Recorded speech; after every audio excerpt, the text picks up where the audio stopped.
An attorney, a terrorism expert, and a former Israeli army officer. Is that correct? That's correct. So what makes you a terrorism expert?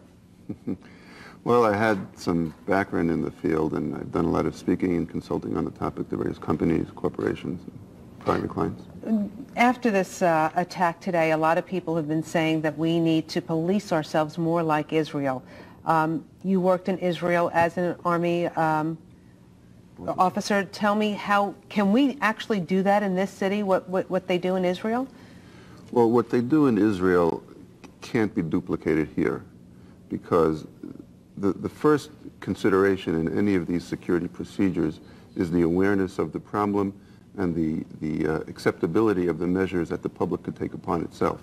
In Israel, everyone understands that the problem exists, that it's not going to go away. So in Israel, people expect this to happen. And they know it's going to happen no matter what the government does, and the best way to deal with it is to try to prevent it from happening. Here, we're not accustomed to thinking in these terms. Life here is too good, and things are too open to begin to accept upon yourself that this would happen. It happened at the World Trade Center years ago. There were groups out there who were claiming that they would do it, and it happened again. But how can you prevent something like this from happening? Because I had heard that some of the foreign press had gotten some warnings that this was going to happen, that there was going to be a catastrophic, devastating event that was going to happen today. But those warnings happened last week, the week before, the week before, the week before. And when somebody comes along with a scenario like this that almost seems like a Hollywood script, how can you prevent something like that? Well, you raised a good point. In any of these tragedies, you will find, in hindsight, you will find warnings that this would take place. And of course, you can't take every warning as if it's going to happen. How can it be prevented? There is no guarantee. That's the first reality you have to deal with. There's no absolute guarantee. There are precautions that could be taken. Whenever you plug a hole, so to speak, in one avenue of attack, they'll find another. So the physical security at the World Trade Center was improved because of what happened in '93. They found a very clever way of attacking going through airport security, which has its own problems. So there's no guarantee, which is one of the sad realities in this business.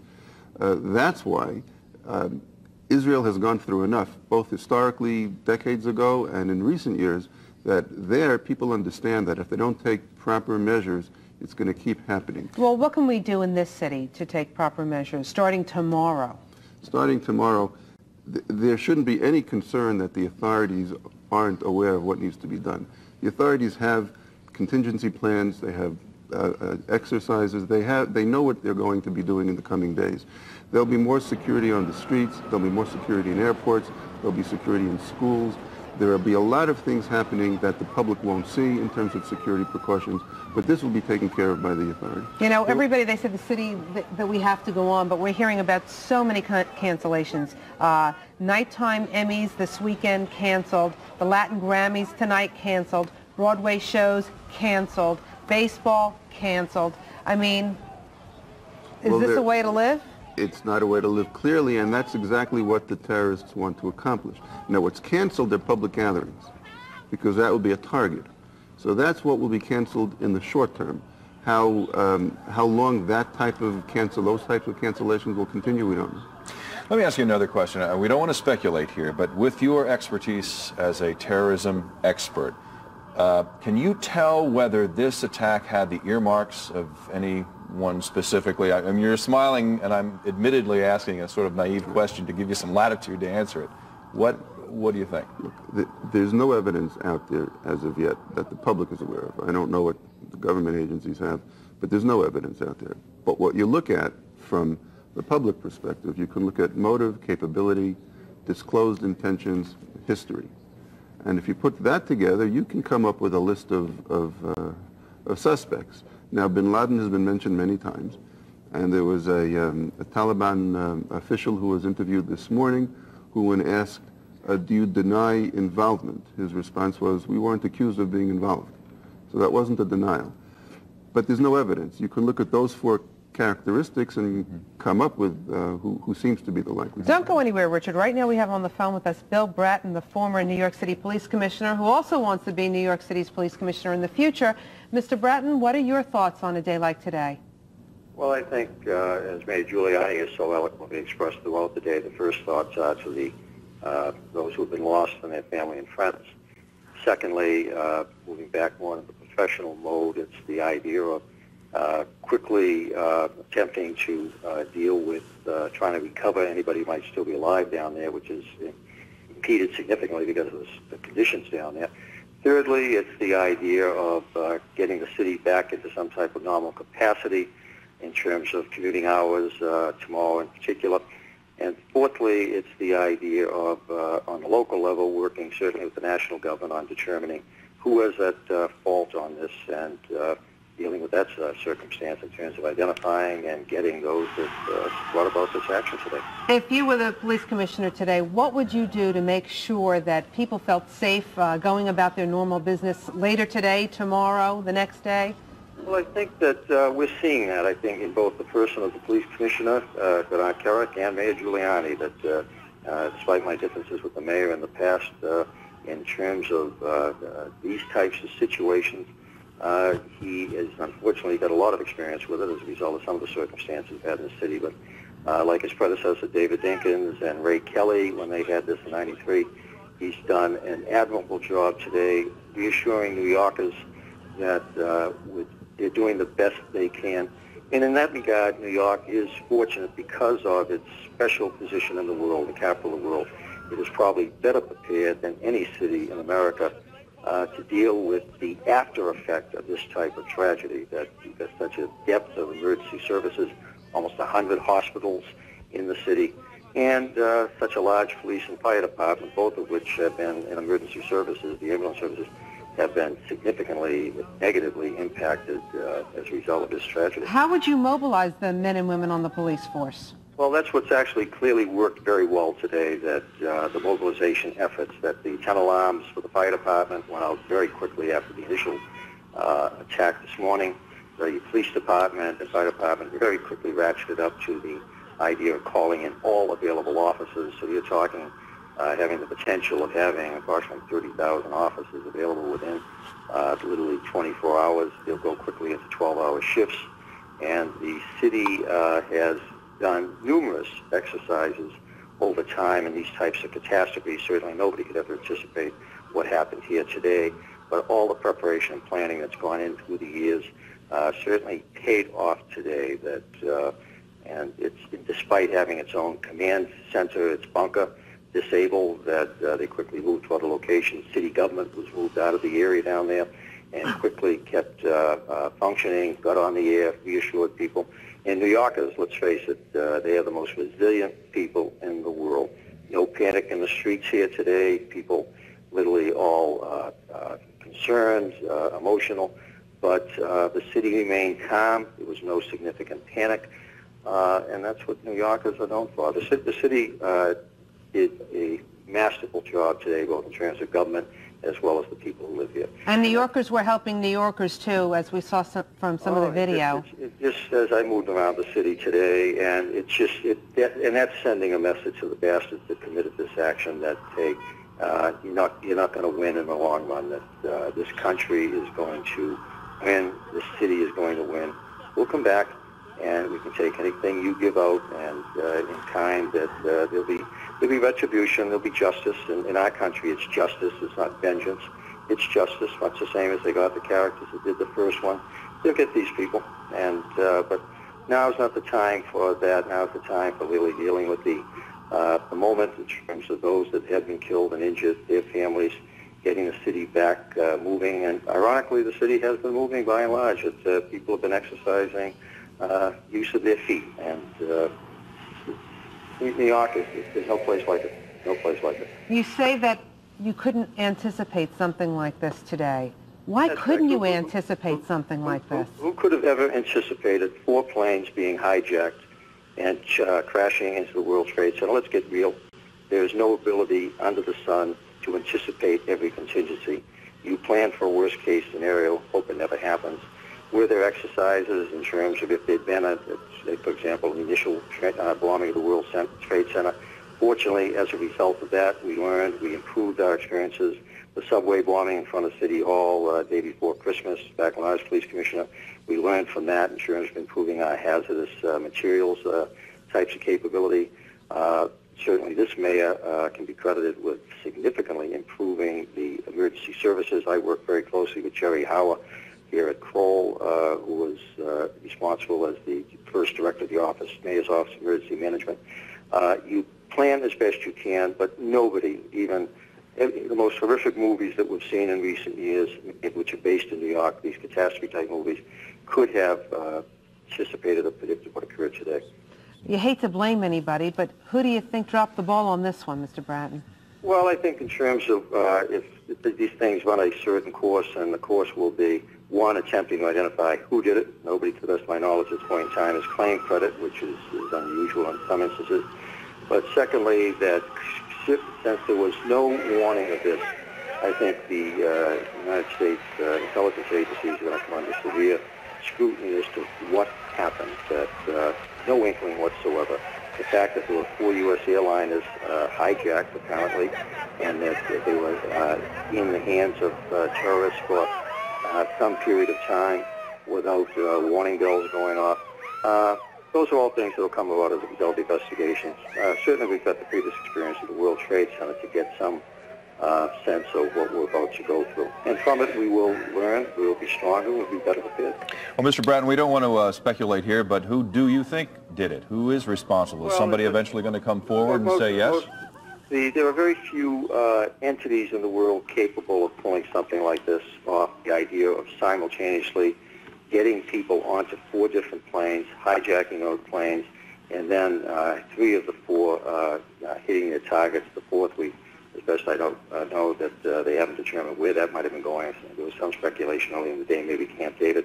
Let's face it, there are very few terrorist organizations or organizations of any type that have the sophistication to pull that off. The first speculation and suspicion naturally centers on Osama bin Laden's outfit, but as we saw in the Oklahoma bombing, that's where the first speculation centered there, and we had a couple of homegrown terrorists in that one. So this one here, we're just going to have to let the experts put it together, see if anybody does claim credible credit for it, and then go from there. Has your company been called into play with this at all? The company that I'm associated with, I consult with Kroll Associates here in New York, is one of the leading firms in the world in terms of advice and counseling. And so all throughout the day today, we've been dealing with their client base in terms of attempting to assist wherever possible. 2 of the major clients of this company, in fact, the Port Authority itself and the owners of the building. So we've been dealing, you could say, closely with them throughout the day. Can you outline perhaps what we're going to be seeing over the next 24 hours in the city? Well, not in an official capacity. Certainly, there are certain things that you would follow in the next 24 hours. Well, what will happen, there'll be the effort made to get public transportation back on track as fast as possible so people can get to work. A large part of Lower Manhattan has been cordoned off, and to allow free access of emergency vehicles, and also to structurally examine many of the buildings in that area. That this was a phenomenal series of explosions. So of necessity, first prioritization is get the area secure. It is a crime scene, and in a crime scene, that much of that area is going to have to stay secure till they can do both the rescue component of it and search and rescue, and then at the same time treating the area as a crime scene to get evidence, that whatever evidence can be gathered. So a large part of that area is going to be cordoned off for days and weeks. But the rest of the city, as far as getting the bridges, tunnels, subways back online, New York has phenomenal resiliency for that. And you're already seeing that some of the bridges and tunnels are beginning to open. And the idea tomorrow is to try and get back online. Also, we've got the issue of the election here, which is certainly a secondary, tertiary issue, that decisions will have to be made over the next week or 2 as to when to go forward with that, with the elections that were being held today, the primary day. Okay. Former Police Commissioner Bill Bratton, we thank you, sir, for joining us on our Newsline this afternoon. Okay, pleasure talking to you. Okay. Let's go to a live picture now. We're going to go to a MetroCam. You can see that there is yet another fire burning down there. We are trying to confirm whether this is part of the fire that we told you about earlier. World Trade Center 7. We understood that that was on fire and also in danger of collapsing. But this is a live picture that you're looking at right now from MetroCam. Let's go to Mike Gilliam now. He is in the newsroom. He has an update on what's going on, what's running, what's not running, what's open, and what is not. Mike? Well, Harry, this has really stretched far beyond what's happening down at the World Trade Center site there. We're told that school officials out in New Jersey now are trying to determine whether or not any of their students have parents who worked at the World Trade Center. There's a real concern there that those parents may no longer be alive. Now, Bayonne Superintendent Patricia McGeehan says that staff is going to remain until every child is picked up there in Bayonne. And McGeehan says counselors have been assigned to each building to help children cope with the shock of all this. They'll spend the night on cots if they have to do that. Jersey City Associate Superintendent Joanne Kenny says about 100 of the district's 33,000 children have not been picked up as of yet. Jersey City and Bayonne schools will both be closed tomorrow. There are some other closings too and problems with schools. In the city schools, they are asking anyone who has questions to call 718-935-4330 or to check their website, which is www.nycenet.edu. They will answer any questions as to where students are at this point. We're told that they are not dropping students off at bus stops unless their parents or guardians are at that stop. Otherwise, they go back to the school. As far as NYU is concerned, they have a couple of numbers there too. 212-998-1212. That's 212-998-1212 and 212-998-3333. They are saying that classes have been canceled this morning until further notice, and everything is closed down. They've evacuated their lower Manhattan dorms, 6 residence halls, about 3,000 students, and they're providing services at Kroll Sports and Recreation Center on the main campus, as well as counseling. Now, a lot of other closings. Rosanna touched on the Broadway theaters. They will be closed until further notice. Hotels are all booked up in Manhattan. I'm told that the closest hotel room that you could get right now would be out in Edison, New Jersey. Families that have 2 rooms booked are being asked to move into 1 room, and they're using cots and rollaway beds, but all rooms are booked up at area hotels. The closest room that's available is in Edison, New Jersey.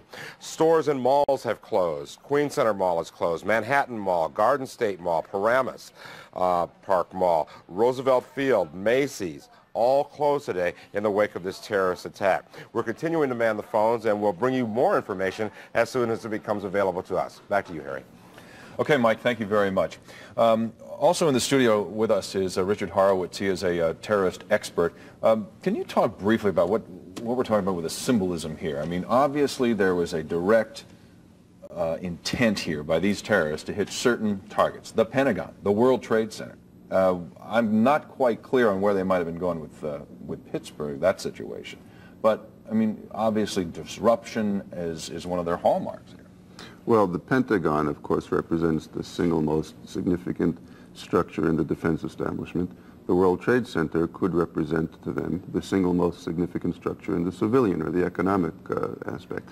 What they're trying to do is make a point and to demonstrate their intention to topple what it is they consider a threat to them.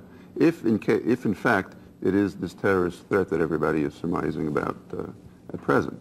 But there have been groups that have disclosed their intentions. They view the West or democracy as a threat to their lifestyle. So in a sense, what they feel is that they're defending themselves against, in a war that we started. We here want to further democracy in the world. They view that as a threat to them. Now, there's been much said about Israel and how they go about their day, and you talked about the mindset of the Israelis, how they're always prepared for war. In fact, when I was in Israel covering the Pope's visit last year, I mistakenly left my note bag in the lobby of the hotel, and when I came back several hours later, they had evacuated the lobby, and they started yelling at me because they said, you don't leave a bag in a hotel in Israel, because they assume right away it's a bomb. We don't have that mindset in this country.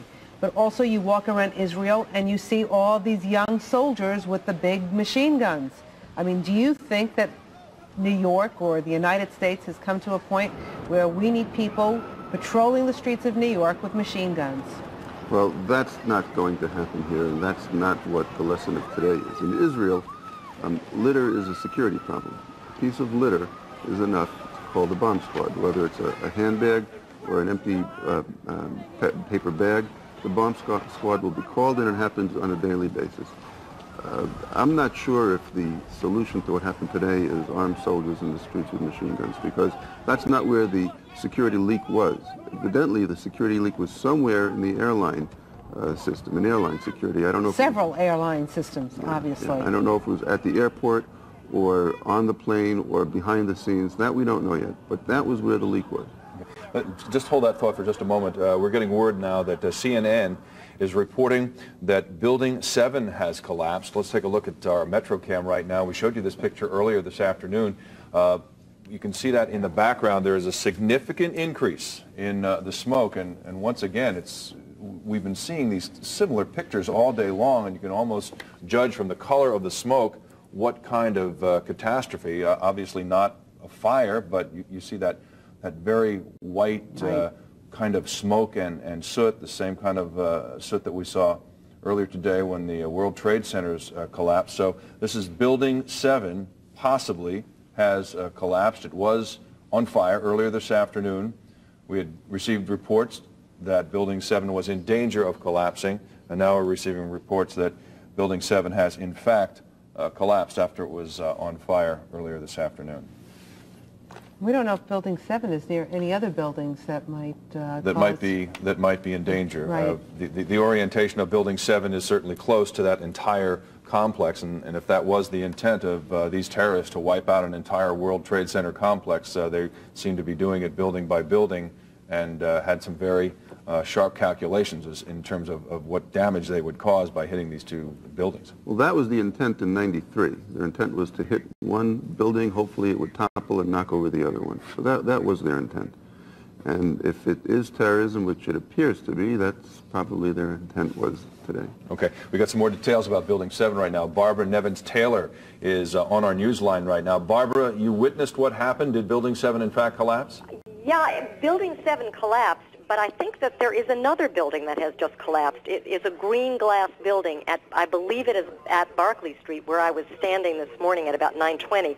We were standing here just 5 minutes ago at about 20 after 5, looking south from Canal toward the World Trade Tower area, when another cloud of smoke blew up and the building just tipped over. This was a green glass building. Now, I don't believe... North of Building 7? I believe that's north of Building 7, okay, as far as I know. That's why Building 7, I believe, collapsed a few minutes earlier, and now this building, it's a green glass building, just collapsed, just tipped over.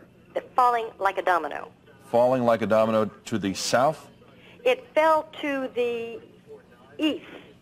To the east. Barbara, okay. any other buildings in danger now of collapsing with that? There is a huge, yes, because there is a huge cloud of smoke enveloping the area. It's very difficult to make out which buildings have been engulfed by flames or whose structure has been damaged, but it is very likely that other buildings are at risk as well. I just talked to a man who came from Ground Zero, from the area, and he said that he had noticed that the windows in the residential buildings at Gateway Plaza, which, if you recall, are the first residential buildings in Battery Park City, the first buildings that went up in Battery Park City, he said those windows were blown out.